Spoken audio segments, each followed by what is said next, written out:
As a professional fan and a full-time NFL content creator, I make a lot of predictions and have a lot of takes on all things NFL. And don't get me wrong, sometimes my predictions and takes are surprisingly good, but a lot of the times they are just downright comically bad. So before I turn my full attention to next NFL season with the NFL draft quickly approaching, I'm going to be reacting to my best and worst predictions and takes from last NFL season. So buckle up and get ready because some of these are going to be pretty bad. Here's a way too early 2025 NFL awards prediction, starting with comeback player of the year, JJ McCarthy. Oh no. I think JJ is set up. Oh, already starting out hot, bro.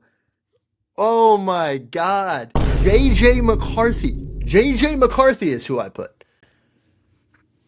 Okay, keep in mind, guys, this was recorded on February 17th, okay, 2025. So that's way before the season. That's an air ball. Holy air ball. Okay, let's keep going.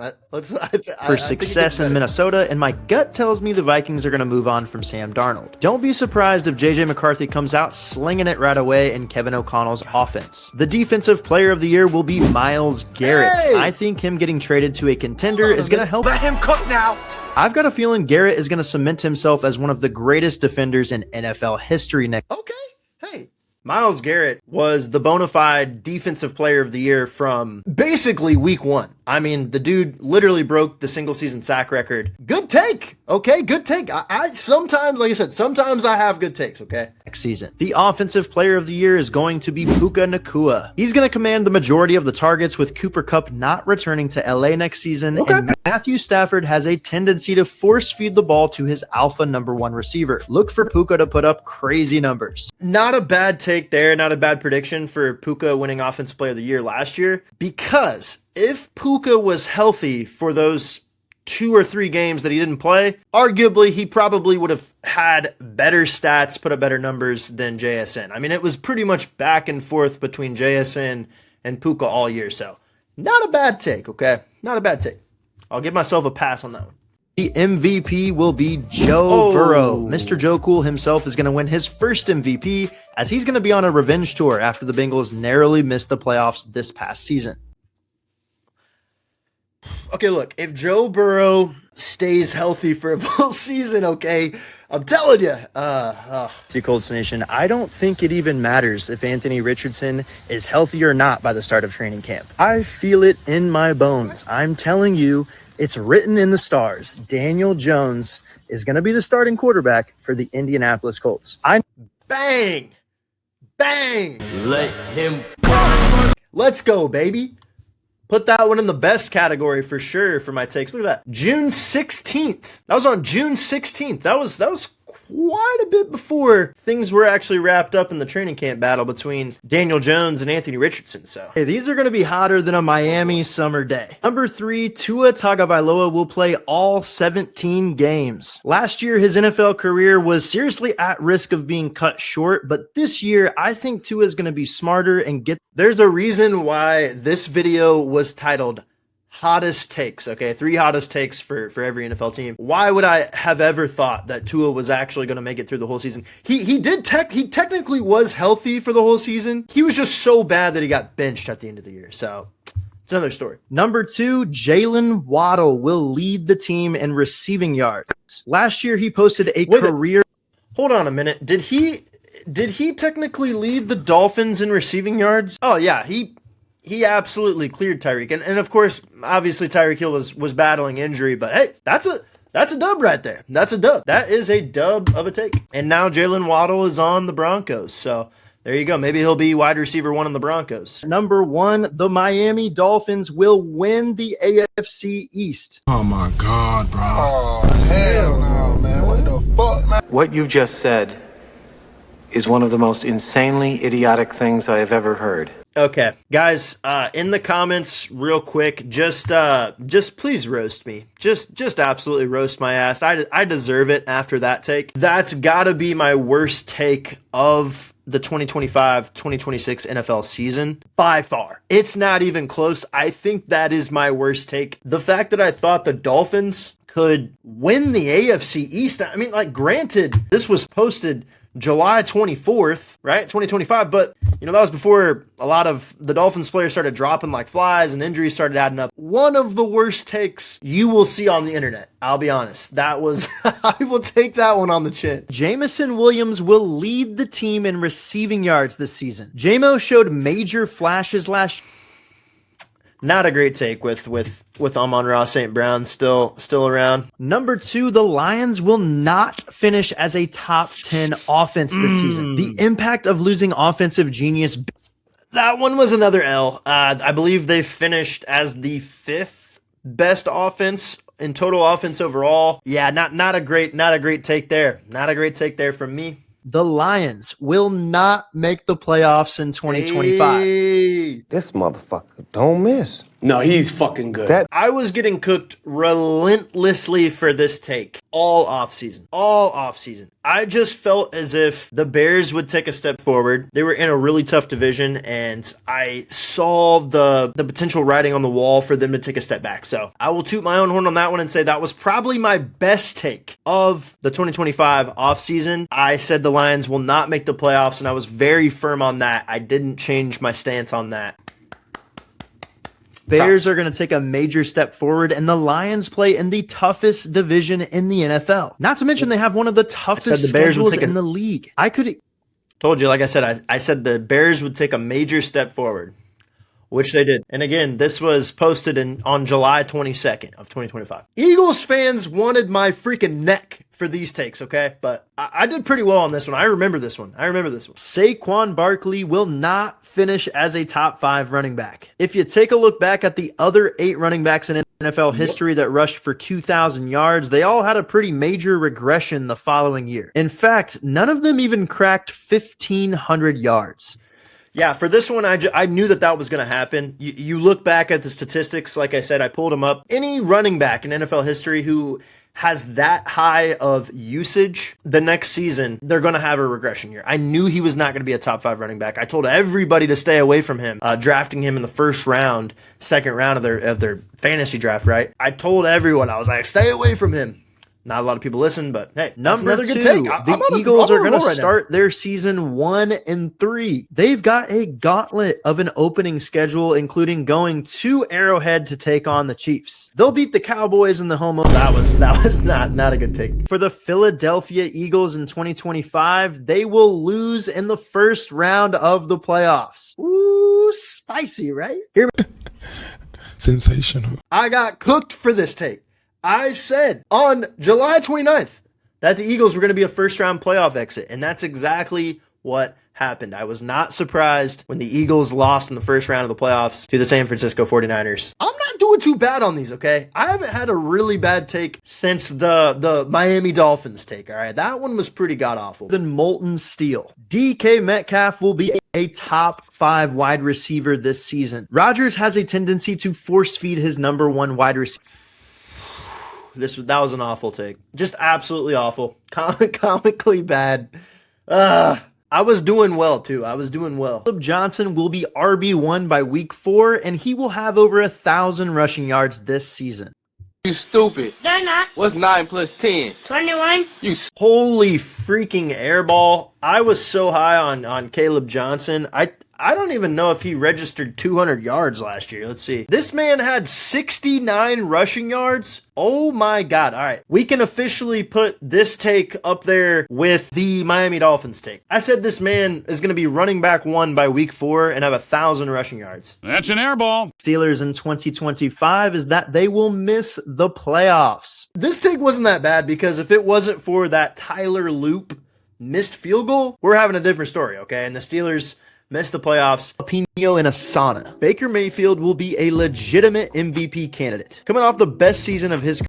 Baker Mayfield was a legitimate MVP candidate for the first, 6 to 7 weeks of the season. So not a terrible take, just an absolutely freezing cold take over time, over course of the season. But for a take that I dropped on August 8th of 2025, not a terrible take. Emeka Egbuka will lead the team in receiving yards. The word out of Bucs training. Boom! Emeka Egbuka was a dog. Yeah, I would definitely say he was the wide receiver 1 for the Tampa Bay Buccaneers. Again, he had a fall off as well, just like most of the Tampa Bay Bucs players did, just because their entire team fell off. But No, he was wide receiver 1 there. At number 1, the Buccaneers will be playing in the NFC Championship game. Spicy, right?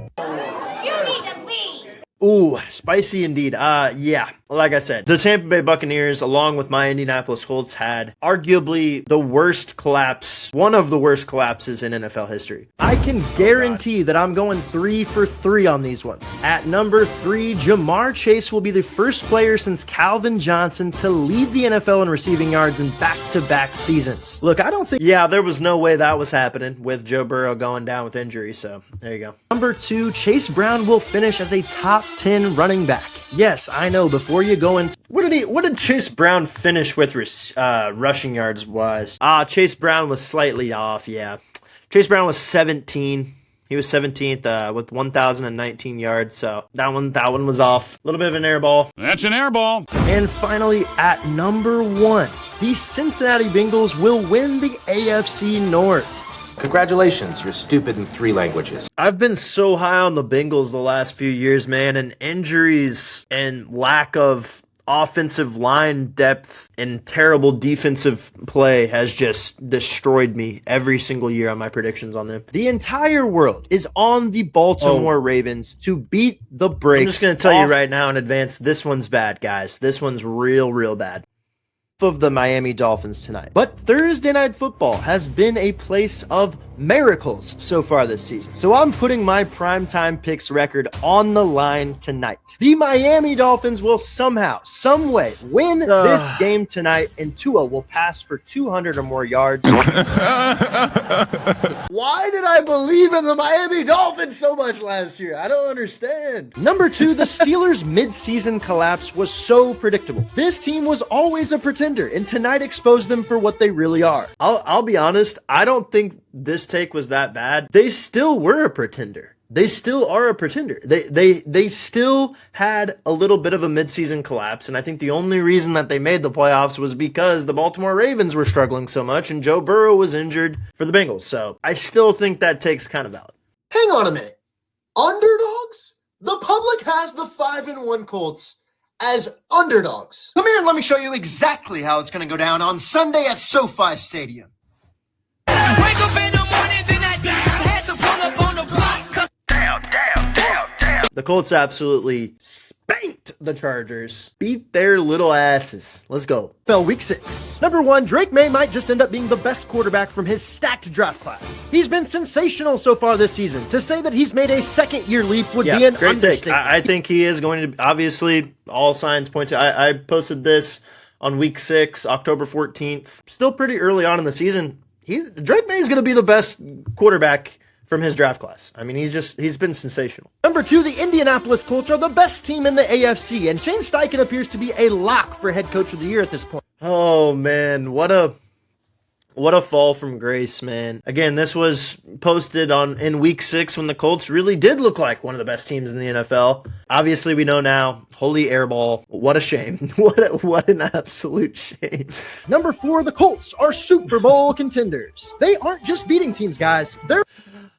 Again, this was posted in week 5, okay? Here's the 3 biggest takeaways from Monday Night Football: Chiefs versus Jaguars. Number 1, this is the type of win that can change the trajectory of your entire season for the Jacksonville Jaguars. According to Kalshi, the Jaguars... I will say, good take there, because that win for the Jaguars against the Chiefs, it did alter their season. I think that win was the win that sort of catapulted them, so to speak, or shifted their complete culture into, hey, we're going to win the AFC South this year, and we're going to be a legitimate playoff contender. Here's the 3 biggest takeaways from Sunday Night Football: Patriots versus Bills. Number 1, the Patriots proved that they're legit, and they're going to be in the mix in the AFC come playoff time. Over on Kalshi, they've now jumped up. So that was back in week 5. I officially went on record and said the Patriots were going to be a legit playoff team pretty early, right? Earlier than most were willing to admit. A lot of people said that, yeah, they had a light schedule, and they did, but just the way they looked, I was like, okay, these guys look like they're going to be in the playoffs, in the thick of it, right, when come playoff time. At number 2, even in a loss, Matthew Stafford deserves to be in serious MVP conversations. If Josh Allen didn't exist, I'd say Stafford would be running away with it. Bang. So that was all the way back in week 5 that I called that Matthew Stafford should be the MVP of the NFL. I rode with Matthew Stafford all season long. I bought in and invested in his MVP odds very early on Kalshi, way early in the season, and made some pretty good money. But I knew just with the way he was moving and operating and the way that offense looked, even in a loss, I was like, this dude needs to be in serious MVP conversations. I'm really not doing too bad, guys. I had a lot of pretty decent takes, a lot of really bad ones, but some pretty decent takes. Number 2, it's time to put some respect on Indiana Jones and the Indianapolis Colts, as they are 2-0 for the first time since 2009. The last time the Colts were 2-0, yep, that's right, you guessed it, they played in the Super Bowl. That was a real stat. The last time the Colts were 2-0, they did play in the Super Bowl. So, dude, I was so hyped. I was so hyped for the Colts last year, man. Number 2, the Houston Texans are pretenders, and there is a serious cause for concern. They may be talented on the defensive side of the football, but their offense has been pathetic through the first 2 weeks of the season so far, averaging just 14 points a game. That one was clearly quite off. This was week 2, way back in September. But I called the Texans pretenders. Obviously, I've got some bias being a Colts fan, but yeah, it was pretty awful take because dude, that defense was so good. Their defense was so good last year that they could have easily went on a little run there and made it to the Super Bowl if CJ Stroud was even somewhat of a competent quarterback in the playoffs. Congrats to the New England Patriots and their fans on a Mickey Mouse Super Bowl appearance. I hope you guys are excited to get beat by 30 plus by the Rams or the Seahawks. There's absolutely no chance, any chance in hell, that you are going to beat either the Rams or the Seahawks. I mean, hey, I was kind of spot on with that, man. They didn't win by 30 plus, but they got their ass beat for sure. Here's the 3 biggest takeaways from the AFC Championship, Patriots versus Broncos. Number 1, the New England Patriots are going to get absolutely dog-walked in the Super Bowl. And everybody knows it, with the Seahawks immediately opening up as the heavy favorites by over 30% on Kalshi. Look, That's why he's the GOAT! The GOAT! I called it, man. I was getting shit on so hard by Patriots fans. I was getting absolutely blasted in the comment sections of all my videos from Patriots fans, but I called it, man. I just felt like they were too early. The Patriots arrived to the party too early, and I knew it, and I feel like everybody knew it.